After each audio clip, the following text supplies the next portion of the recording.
श्रावण कृष्ण प्रतिपदा शके 1938 सादर करत आहोत ठाणे वार्ता। ठळक घडामोडी।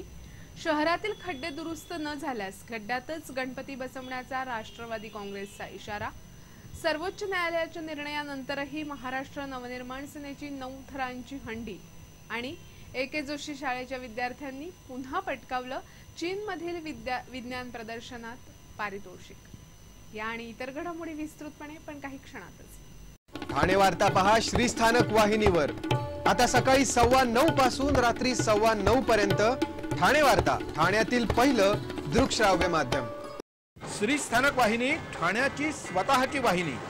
ठाण्यातील घडामोडी, कार्यक्रम, वादविवाद, अगदी गाणी, नाटक याचा आनंद घर बसल्या पहा श्रीस्थानक वाहिनी।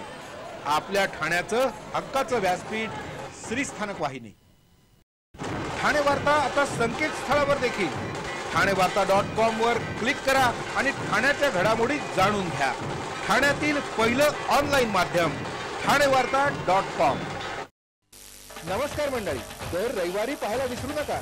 नमस्कार मंडळी, आपल्या प्रश्नांचं थेट उत्तर। ठाणे वार्ता पहा श्रीस्थानक वाहिनीवर।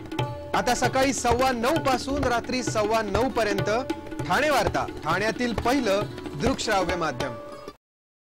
ठाण्यातील रस्त्यांवर पडलेल्या खड्ड्यांकडे दुर्लक्ष होत असून शहरातील संपूर्ण खड्ड्यांची दुरुस्ती झाली नाही तर खड्ड्यांमध्ये गणपतीची प्रतिष्ठापना करण्याचा इशारा राष्ट्रवादी काँग्रेसने दिला आहे।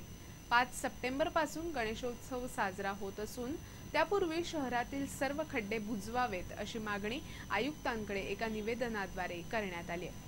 हे शहर काही निवडक लोकांच्या सोयीसुविधेसाठी नाही तर सर्वसामान्यांच्या हितासाठी आहे। ठाण्यामध्ये दिवा, कळवा, किसननगर, इंदिरानगर, सावरकर नगर या भागात मध्यमवर्गीय ठाणेकर राहतो। या परिसरांमध्ये रस्ते नाहीत तर फक्त खड्डेच आहेत।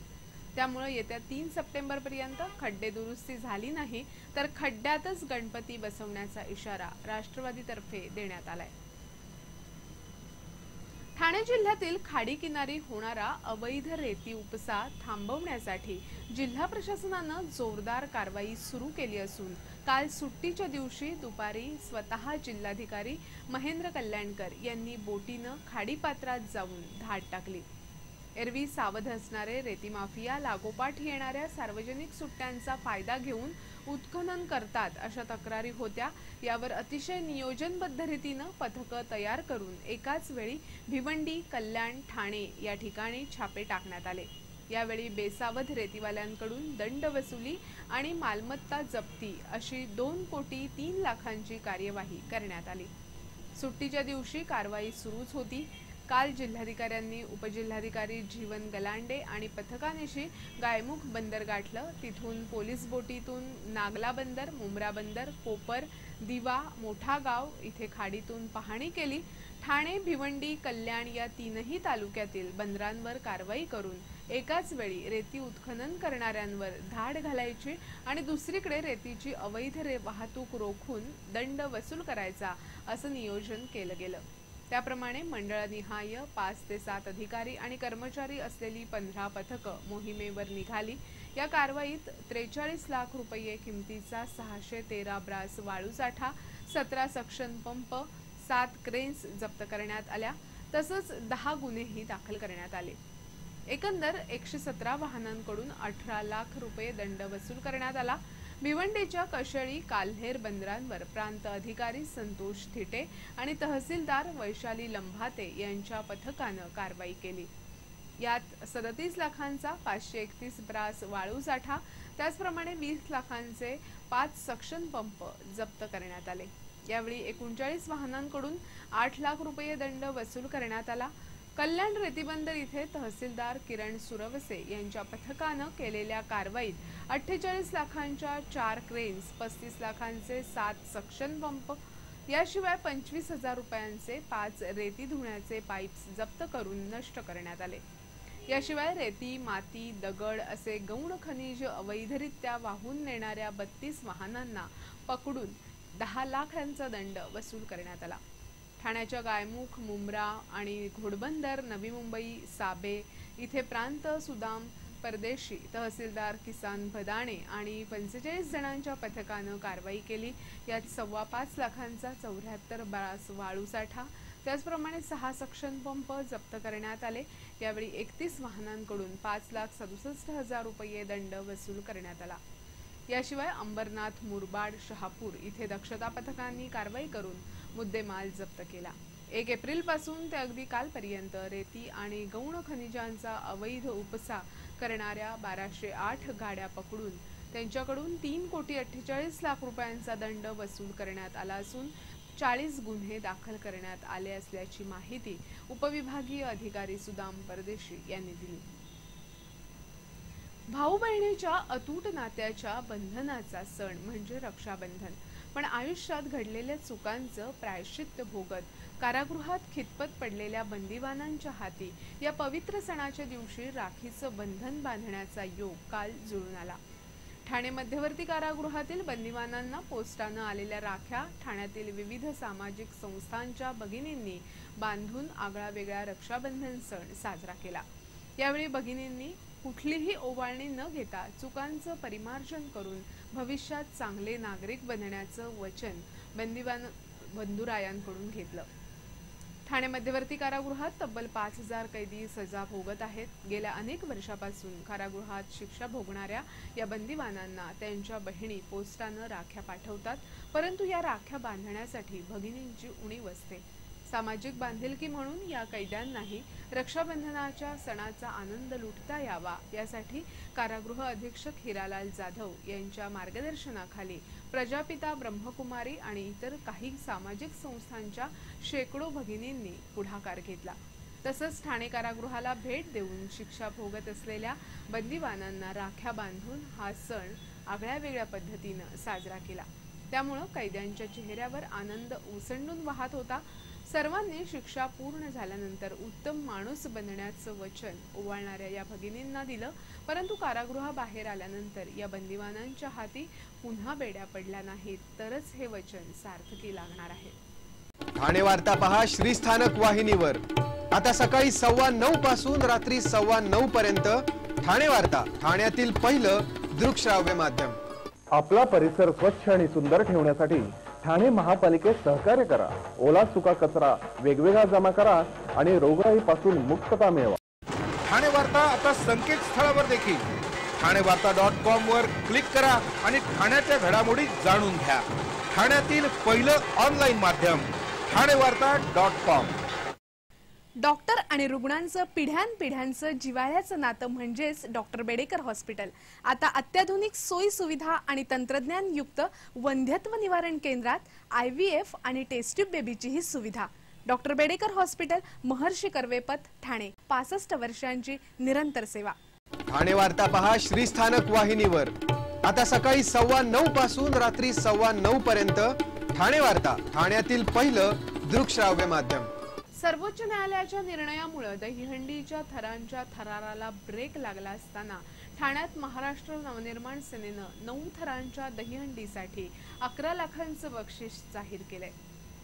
ठाण्यातील घंटाळी परिसरातील भगवती शाळेच्या मैदानात ही 9 थरांची दहीहंडी उभारण्यात येणार असून मुंबई ठाण्यातील दहीहंडी पथकांनी नवनिर्माण सेनेच्या या निर्णयाचं उत्स्फूर्तपणे स्वागत केलंय। यापूर्वी अनेकांनी दहीहंडीच्या निमित्तानं आपली राजकीय पोळी भाजली, पण न्यायालयीन निर्णयामुळे एक हिंदू सण कायमचा संपवण्याचं हे षडयंत्र आहे। याबाबत सरकारनं तातडीनं पावलं उचलावीत, अन्यथा मराठी माणसासाठी गुन्हे दाखल झाले तरी बेहत्तर, दहीहंडीचे थर ढोल ताशाच्या गजरात लावणारच असा निर्धार महाराष्ट्र नवनिर्माण सेनेचे ठाणे संपर्क अध्यक्ष अभिजित पानसे यांनी केला। ठाणे महापालिकेच्या शाळांमध्ये 5 नवीन प्रकल्पांची अंमलबजावणी करण्यात आली आहे। इंग्रजी माध्यमांच्या शाळांमध्ये नवीन कृतीयुक्त अध्ययन प्रणाली, सेमी इंग्रजी शाळांमधील विद्यार्थ्यांना टॅब, 10 शाळांमध्ये संगणक लॅब, शाळाबाह्य विद्यार्थ्यांसाठी सिग्नल, शाळांमधील विद्यार्थ्यांसाठी सोयी सुविधा, 2 ठिकाणी रात्रशाळा अशा महत्त्वाच्या प्रकल्पांची सुरुवात आजपासून करण्यात आली। महापालिका आयुक्त संजीव जयस्वाल यांनी 2016-2017च्या अर्थसंकल्पामध्ये महापालिका शाळा हायटेक आणि आधुनिक सोयीसुविधा देण्याबाबतची घोषणा केली होती। त्या सर्वही 5 प्रकल्पांची सुरुवात आज करण्यात आली। कोलशेत शाळा क्रमांक 52 मधील इंग्रजी माध्यमाच्या शाळेत पॅडॉलॉजीवर आधारित कृतीयुक्त अध्ययन पद्धतीच्या शिक्षण प्रणालीचं उद्घाटन करण्यात आलं। टाटा उद्योग समूहाच्या माध्यमातून आणि परिसर आशा या स्वयंसेवी संस्थेच्या सहकार्यानं हा प्रकल्प राबवण्यात येणार आहे। या प्रकल्पासाठी 1ली ते 5वीच्या एकूण 5 शाळा घेण्यात आल्या असून या शाळांमधील विद्यार्थ्यांना अभ्यासाचे साहित्यही परिसर आशा या संस्थेच्या वतीनं देण्यात आले। मानपाडा येथील शाळा क्रमांक 64 इथे स्मार्ट सेमी इंग्रजी शाळेचं उद्घाटन करण्यात आलं। अद्ययावत तंत्रज्ञानाचा वापर करून 1लीच्या वर्गातील मुलांना शिकवण्यात येणार आहे। समूह अध्ययन पद्धतीचा अवलंब करून टॅबच्या माध्यमातून 10 गट शाळेतील 150 विद्यार्थ्यांना या शाळेत शिकवण्यात येणार आहे। यासाठी सेव्ह द चाइल्ड या स्वयंसेवी संस्थेच्या माध्यमातून सेमी इंग्रजी शाळेतील शिक्षकांना विशेष प्रशिक्षणही देण्यात आले। केप जेमिनी तसंच आर्ट ऑफ लिव्हिंग या संस्थांतर्फे पालिकेच्या 28 शाळांमध्ये संगणक लॅब आणि ई क्लास प्रणाली सुरू करण्यात येणार आहे। या उपक्रमाची सुरुवात खारेगाव येथील पालिकेच्या शाळेतून करण्यात आली। पारसिक नगर येथील शाळा क्रमांक 68 येथे रात्रशाळेचं उद्घाटन करण्यात आलं। दूध टाकणारी मुलं, पेपर टाकणाऱ्या आणि गॅरेजमध्ये काम करणाऱ्या विद्यार्थ्यांसाठी कळवा आणि मनोरमा नगर इथेही रात्रशाळा सुरू करण्यात आली।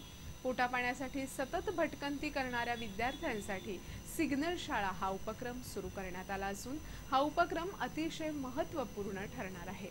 रोजगारासाठी भटकंती करावी लागू नये यासाठी या विद्यार्थ्यांच्या पालकांना पालिकेतर्फे व्यावसायिक प्रशिक्षण देण्यात येणार आहे, जेणेकरून त्यांना इथे रोजगाराची साधनं उपलब्ध होतील। या सिग्नल शाळेच्या ठिकाणी खेळण्यासाठी मैदान, खेळण्यासाठी उपकरणं, संगणकांची व्यवस्था, खेळणी आणि ग्रंथालय अशा सुविधा उपलब्ध करून देण्यात आल्या आहेत। ठाण्यातील आनंदीबाई केशव जोशी शाळेच्या विद्यार्थ्यांनी चीनमध्ये झालेल्या स्पर्धेत पुन्हा एकदा चमकदार कामगिरी केली आहे। चीनमध्ये दरवर्षी कास्टिक या नावानं एक विज्ञान प्रदर्शन आयोजित केलं जातं। देशोदेशीतील विद्यार्थी या प्रदर्शनात सहभागी होतात। गेली 10 वर्ष आनंदीबाई केशव जोशी शाळा या प्रदर्शनात सहभागी होत असून या शाळेला या प्रदर्शनात सलग 8 वर्ष पारितोषिक मिळालं आहे। या शाळेच्या शुभम करमपुरे आणि आशुतोष साठे या दोघांना कांस्य, तर वरदलेले आणि चैतन्य परांजपे या दोघांना रौप्य पदक मिळालं आहे। यंदा या प्रदर्शनात थायलंड, जपान, दक्षिण कोरिया, जर्मनीपासून रशियापर्यंत 15 देश सहभागी झाले होते। वरदलेले आणि चैतन्य परांजपे हे अपंगांसाठी स्वयंचलित खुर्चीचा प्रकल्प या प्रदर्शनात सादर केला होता।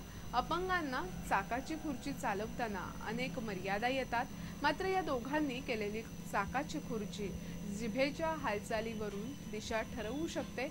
यासाठी खुर्चीला सेन्सर, एन्कोडर आणि ट्रान्समीटर बसवण्यात आले आहेत आणि जिभेच्या हालचालीवरून या सेन्सरद्वारे खुर्चीची हालचाल करता येते।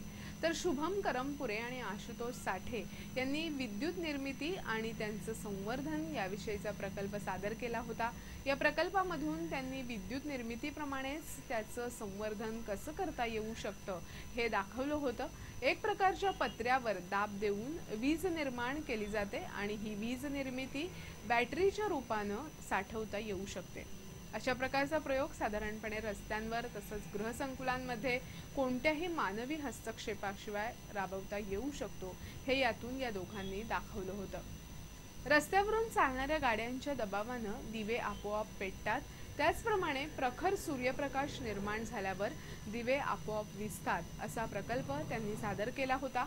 चीनमधील 6 शास्त्रज्ञांनी प्रदर्शनात सहभागी झालेल्या प्रकल्पांची कसून तपासणी केली आणि प्रकल्पाची मूळ कल्पना पाहून पारितोषिकांची निवड केली।